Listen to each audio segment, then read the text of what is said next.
네, 요한계시록에 나오는 일곱 교회를 살펴보면은 그 교회 일곱 교회만을 향한 편지의 내용이 아니라 그 당시에 존재했었던 교회들 그리고 오는 교회와 성도들을 향한 하나님의 메시지가 담겨져 있습니다.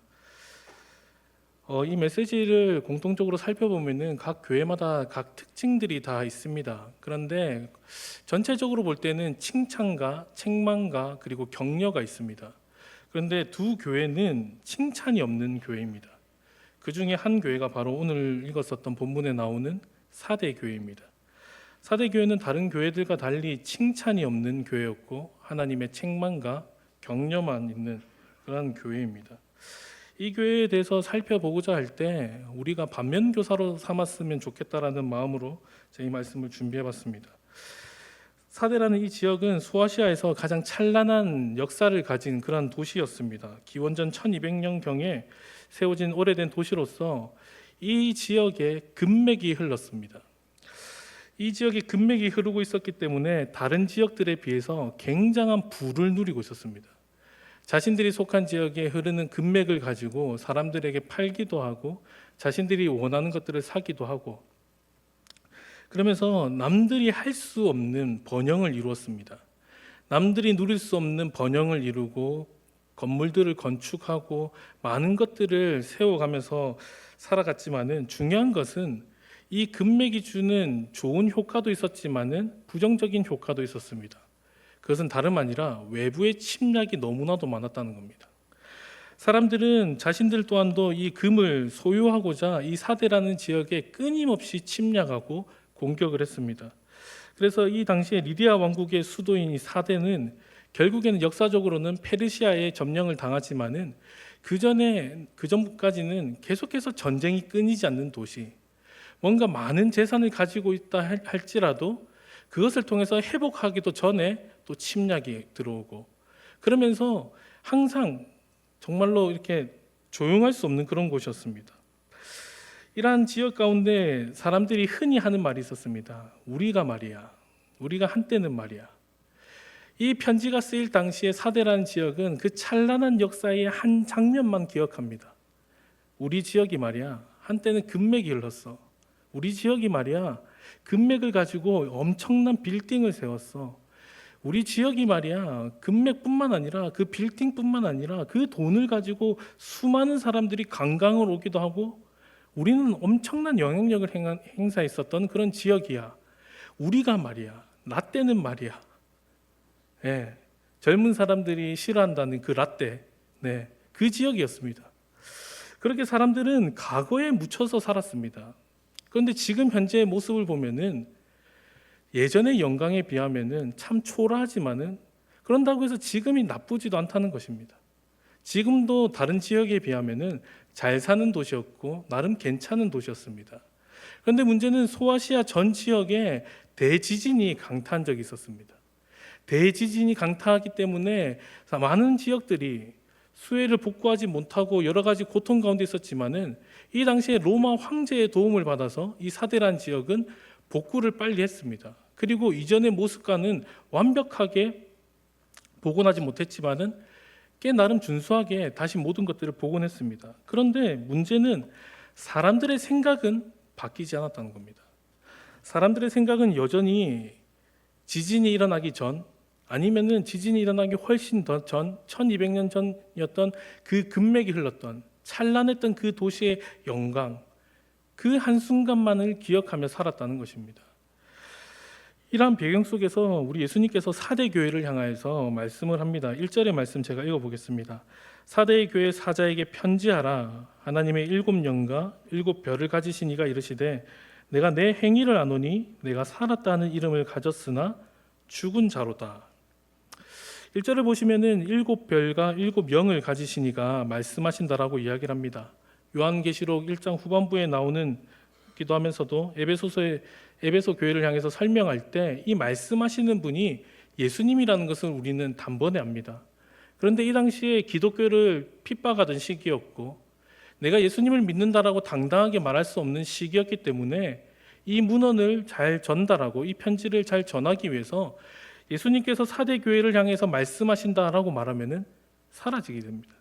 그렇기 때문에 당시에 유행하던 문학 중에 하나였던 묵시 문학을 빌려서 그러한 장치들을 사용해서 예수님을 소개하는데, 우리 예수님을 향하여서 하나님의 7영과 7별을 가지시니가 너희에게 말씀한다라는 겁니다. 즉 교회의 머리가 되시고 온 세상의 주관자가 되신 분, 그분이 너희들을 향하여서 말씀하신다라고 이렇게 말할 때 성도들은 들을 때 단번에 안다는 겁니다. 예수님을 믿는 사람들은 예수님이 우리에게 말씀하시는구나, 예수님이 우리에게 전하는 메시지구나라고 단번에 알게 된다는 겁니다. 그런데 그 메시지를 들어보니 부정적인 내용입니다. 내가 내 행위를 아노니 내가 살았다는 이름을 가졌으나 죽은 자로다. 예수님께서 이 사대 교회를 바라봤을 때 너희가 살았다라고 스스로 생각합니다. 너희들이 스스로 뭔가를 행사를 만들고 많은 것들을 진행하고 여러 가지 행사들을 하겠지만은, 그런데 정작 예수님의 기준으로 볼 때는 죽었다는 것입니다. 왜 그런가라고 생각을 해봤을 때 이 당시의 풍조, 이 시대를 강타했었던 그 찬란한 역사의 흔적들, 그러한 잘못된 사상과 잘못된 배경들이 교회 가운데도 흘러갔다는 겁니다.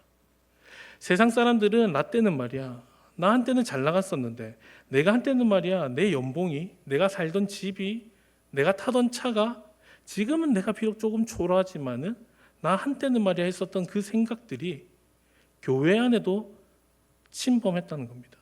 그래서 교회 사람들 안에서도, 사람들 사이에서도 이야기를 할 때마다 우리가 말이야, 한때 예전에 중고등부가 몇백 명이었어. 초등부 아이들은 몇백 명이 아니라 500명도 넘었어. 우리가 말이야, 한때는 말이야, 지금에 비할 건 아무것도 아니지 라고 하면서 과거의 영광에만 묻혀 있다는 겁니다. 과거가 나쁘다는 말인가요? 그렇지가 않습니다. 과거의 역사는 매우 중요합니다. 과거의 역사가 모여서 지금의 우리가 존재하고 있고, 그 과거의 역사를 토대로 우리는 나아갈 방향들을 발견할 수 있고, 나아갈 방향들을 바르게 설정할 수가 있습니다. 그렇기 때문에 우리는 지나온 날들을 무시해서는 안 됩니다. 그러나 중요한 것은 지나온 날에 있었던 일들, 그 한 장면만을 기억하면서 그것이 마치 내 현 주소인 것처럼, 그것이 마치 나의 정체성인 것처럼 그것만을 붙잡고 살아간다라면은 현재의 삶도 잃고 미래의 삶 또한도 잃게 된다는 것입니다. 그렇기 때문에 예수님께서 이 사대 교회를 향하여서 하시는 말씀의 내용을 보면은 네가 살았다라는 이름을 가졌으나 정작 죽었다는 겁니다. 누군가가 볼 때 너는 참 생명력 있어 보이고 활기차 보이고 활동하는 것처럼 보이겠지만은 영적인 기준으로 볼 때, 하나님의 기준으로 볼 때 죽었다는 것입니다. 결국 교회가 세상의 분위기와 세상의 풍조에 휩쓸린 결과이기 때문입니다. 교회는 교회가 가지고 있는 거룩함을 가지고, 교회가 가지고 있는 하나님의 사명을 가지고 나아가야 되는데, 세상의 풍조에 휩쓸리면서 그것들을 따라가면서 역전돼 버리고 영향력에 휩싸여 버렸다는 것입니다. 그렇기 때문에 교회 안에 있는 표지, 성례가 나타나지 않습니다. 건징이 나타나지 않습니다. 올바른 말씀의 선포가 되지 않습니다. 그저 사람들이 듣기 좋아하는 말씀, 사람들이 듣고 싶어하는 말들, 그런 것들을 요청하며 압박하며 교회는 점점 세상 가운데서 한 부분처럼, 마치 교회가 거룩을 담당해야 되는데, 거룩한 역할을 해야 되는데 세상의 한 부분처럼 세상과 다를 바 없이 살아간다는 것입니다. 마치 우리들의 삶이 마치 그렇지 않은지 한번 돌이켜 봐야 될 필요가 있다는 겁니다. 사회생활을 하면서, 학교 생활을 하면서, 여러 가지 사회에서 예수님 믿지 않는 사람들과 함께 교류하면서 나도 알게 모르게 그 사람들과 닮아가기 시작한다는 겁니다. 내가 알게 모르게 그 사람들의 생각에 이해하기 시작하고, 그 사람들의 생각을 이해하는 것을 넘어서서 받아들이고 동화되어서 세상에서는 세상의 법을, 교회에 와서는 교회의 법을, 그렇게 나의 거룩함을 잃고 나의 정체성을 잃고 살아가는 것은 아닌지, 우리는 이 교회를 통해서 우리의 모습을 살펴봐야 된다는 것입니다. 세상은 살아있는 것처럼 보입니다. 낮이든 밤이든 시끄럽게 떠들고 활기차 보이고 사람들이 막 기뻐 보이고 합니다. 그래서 막 밤늦게까지 술을 흥청망청 마시면서 자신들의 흥을 돋구기 위해서 할 수 있는 모든 것들을 다 합니다. 그러나 그러한 세상의 분위기에 우리 교회는 휩쓸리는 것이 아니라, 교회는 그러한 세상을 정복하기 위해서 그 사람들을 이해하고자 동화되는 것이 아니라, 교회는 교회답게 거룩함을 추구하며 살아가야 된다라고 성경은 이야기를 합니다. 교회가 가지고 있는 그 거룩함, 바로 올바른 말씀의 선포, 바른 성례의 시행, 건징을 또 시행하는 것, 그것들을 통해서 교회의 거룩은 계속해서 지속되어져야 되고, 그뿐만 아니라 그것을 통해서 우리는 힘과 위로를 얻는다는 것입니다. 본문의 2절의 말씀입니다. 너는 일깨어 그 남은 바 죽게 된 것을 굳건하게 하라. 내 하나님 앞에 내 행위에 온전한 것을 찾지 못하였노니. 사대 교회가 가지고 있었던 총체적인 문제 중에 한 가지는 무언가를 하긴 하는데 끝까지 하지 않는다는 겁니다. 하나님께서 말씀하신 충성, 그 충성의 기준에 도달하지 않는다는 겁니다. 뭔가 집회를 하는데 집회를 하긴 하지만은 이전에 해왔었던 경험이 있으니까, 이전에 했으니까 이렇게 그대로 하면 되지. 부흥사경회를 한다고 해도 뭐 이전에 해왔으니까 뭐 비슷한 사람 하면 되지. 그런 기대도 없습니다. 아, 또 하는구나. 매년 이맘때쯤에 항상 행사를 했었지. 매년 이맘때쯤에 수련회를 했었지. 그래, 아이들 수련회 하는구나. 그래, 잘해라. 거기서 그친다는 겁니다. 그런데 사대 교회는 그러한 것들이 잘못되었다라고 지적받고 있습니다. 매년마다 진행하는 행사처럼 보이겠지만은 이 수련을 통하여서 아이들이 인격적으로 하나님을 만나기도 합니다. 새로운 생명이 태어납니다. 그렇기 때문에 이 행사를 위해서 교육자를 비롯한 교사와 모든 성도님들이 물심양면으로 하나가 되지 않습니까? 사대 교회는 이런 게 없었다는 겁니다. 안 되는 교회들이 가지고 있는 공통점이 이런 것입니다. 매년 하던 행사이기 때문에 그냥 해봤으니까 하던 대로 한다는 겁니다. 그런데 참 우리 교회는 감사하게도 이 무더운 날씨에 권사님들, 집사님들이 식당 봉사하는 것을 마다하지 않습니다. 거부하지 않습니다. 그리고 이 아이들을 위하여서 물놀이나 교회에서 잠을 자는 거나 모든 것들을 정말로 열심히 섬기고 합니다. 왜냐? 우리에게 맡겨진 사명을 알기 때문입니다. 우리에게 맡겨진 사명이 이것이고, 우리가 이 아이들을 통하여서 하나님을 만날 뿐만 아니라 우리가 만난 하나님을 이 아이들에게 전하기 위해서 우리에게 맡겨진 사명을 우리는 충성한다는 것입니다.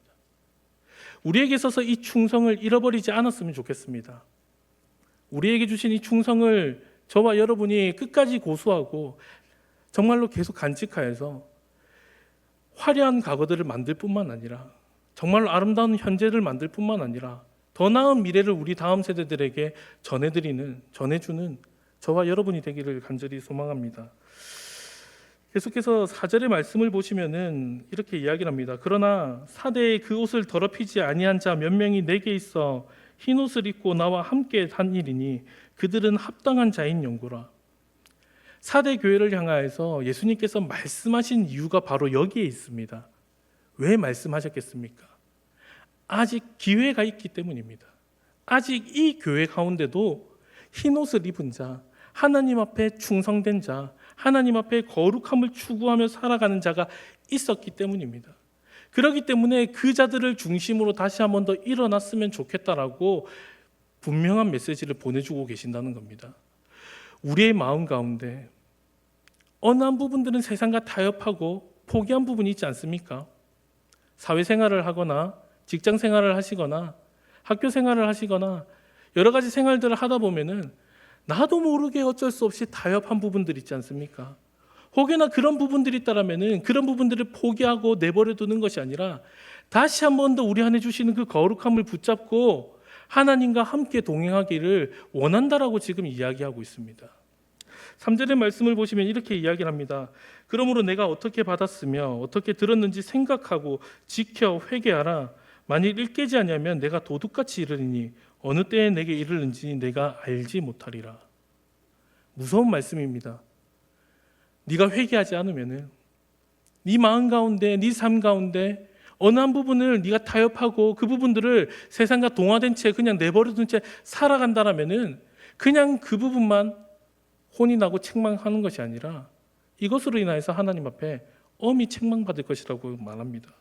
무엇보다도 다시 한 번 더 기억하며 회개하라고 촉구하고 있습니다. 그 말은요, 100% 하나님만을 모시기를 원한다는 겁니다. 세상의 한 다리, 교회의 한 다리, 내 욕심의 한 다리, 하나님께 한 다리. 우리의 마음은 그렇지가 않습니다. 우리의 마음의 자리는 한 자리입니다. 우리의 마음은 한 자리로서 하나님을 모시든 세상을 모시든 하나님을 모시든 나를 모시든 둘 중에 하나라는 것입니다. 우리가 이 부분에 대해서 철저하게 회개하지 않으면은, 나의 그런 부분들을 하나님 앞에 내려놓지 않는다라면은 하나님께서 어떻게 하실지 모른다라고 심판하실 것이라고 이야기를 하고 있다는 것입니다. 그렇기 때문에 우리는 이 말씀을 듣고 우리는 기억해야 되는 것은 우리가 받았었던 그 은혜, 다시 한 번 더 그 은혜를 기억하는 것입니다. 우리에게 주셨던 그 놀라운 은혜를 다시 한 번 더 기억할 때 무엇보다도 우리의 현재 상태를 정확하게 파악하는 게 필요할 것 같습니다. 우리가 어떻게 영적 무기력함에 빠져 있는지, 혹 우리가 영적 안일함에 빠져 있는 것은 아닌지, 여러 가지를 고민하면서 생각해 봤었을 때 이 사대 교회가 가지고 있었던 악한 문제점 중에 한 가지가 무엇이었냐? 음행이었다는 것입니다. 하나님이 아닌 우상을 음란하게 섬기는 것, 그렇게 세상 가운데 살아갔다는 것입니다. 결국에 믿는 성도들이나 우리의 믿음이 어느 한 부분이 뭔가 시험받거나 흔들리거나 할 때 여러 가지 이유가 있겠지만은 분명 내가 알든 모르든 하나님 앞에 내가 회개해야 될 부분들은 분명 있다는 것입니다. 그러한 부분들이 남들은 모를 수가 있습니다. 남들은 철저하게 모를 겁니다. 왜냐하면 우리는 신앙생활을 하면 할수록 더욱더 우리는 우리 자신을 포장하는데 익숙해지고 그러한 스킬들이 굉장히 날로 탁월해지지 않습니까? 특히나 이 자리에 서 있는 저는 더 그런 것 같습니다. 10대 때 예수님을 믿었었을 때 제 모습과 지금의 모습을 보면은 말하는 거나 행동하는 것은 더 세련돼 보이고 더 거룩해 보입니다. 그런데 제가 제 자신을 봤었을 때 순수함이 과연 그때랑 똑같이 있었을까? 죄송하지만은 많이 사라졌습니다. 어쩔 수 없다라고 저 스스로도 자꾸 생각하지만은 어떻게 보면 어쩔 수 없는 부분이 아닌 것 같습니다. 이 부분은 내가 하나님 앞에 철저하게 끊임없이 계속해서 매달려야 되는 부분이라고 저는 생각을 합니다. 이와 마찬가지로 우리 안에 있는 하나님의 은혜를 기억할 때 그 은혜의 감격, 그 은혜의 감동, 그 은혜의 감동과 감격이 회복되지 않는다라면은 우리 안에 있는 거룩함이 훼손된 건 아닌지, 우리 안에 주셨던 그 놀라운 은혜를 내가 잊고 산 건 아닌지 나 자신을 다시 한 번 더 돌이켜 봐야 된다는 것입니다. 결국 그렇게 나 자신을 돌아보면서 철저하게 하나님 앞에 회개할 때 하나님은 우리에게 은혜를 베풀어 주신다는 것입니다. 우리에게 은혜 베풀어 주실 뿐만 아니라 우리와 함께 우리 가운데 동행하시며 우리의 삶을 통하여서 하나님의 나라를 만들어 가시고 이루어 가신다는 것입니다. 그렇게 우리가 하나님과 함께 동행하며 살아가는 저와 여러분이 되기를 간절히 소망합니다. 5절의 말씀입니다. 이기는 자는 이와 같이 흰 옷을 입을 것이요 내가 그 이름을 생명책에서 결코 지우지 아니하고 그 이름을 내 아버지 앞과 그의 천사들 앞에서 시인하리라. 하나님 앞에 거룩하게 살아가는 자, 하나님 앞에 충성된 삶을 살아가는 자, 그 사람은 예수님의 자랑이 될 것이라고 이야기합니다. 많은 천사들 앞에서 너 봤니? 내 사랑하는 종이 나를 찬양하는 거 봤어? 세상 가운데서 저런 유혹과 핍박이 왔는데도 내 이름을 위해서 타협하지 않는 거 봤어? 쟤는 내 기쁨이야. 내 사랑이야. 나는 제 존재 자체만으로도 너무나도 귀하고 예쁜데 저렇게 멋지게 살아간다. 그렇게 자랑이 된다는 겁니다. 그렇게 어느 순간 우리가 주님 품 안에 안기는 날 나를 품에 안으시면서 사랑한다 아들아, 사랑한다 딸아, 넌 나의 자랑이었어. 넌 나의 기쁨이었고 이 어두운 세상 가운데서 내 뜻을 밝혀주는 넌 나의 빛이었어. 고맙다. 이렇게 칭찬하시면서 자랑해 주신다는 겁니다. 이러한 칭찬들을 바라보면은 우리가 힘을 낼 수 있지 않겠습니까? 우리를 향하여서 이러한 격려를 하시고 우리를 향하여서 이러한 위로를 베풀어 주십니다. 우리의 상황이 비록 힘들고 어려운 순간이 찾아와 내가 때로는 넘어질 때도 있었고 때로는 실수하고 실패할 때도 있었겠지만은 지나간 과거에 연연하지 마시길 바랍니다. 지나간 과거의 영광에 집착하지 마시길 바랍니다. 지나간 것은 지나간 대로 묻어두시고 그것들을 자양분 삼아 디딤돌 삼아 밟고 일어나 하나님께서 우리에게 베풀어 주시는 그 놀라운 은혜를 바라보며 그 은혜를 또 간구하며 살아가는 저와 여러분이 되기를 간절히 소망합니다.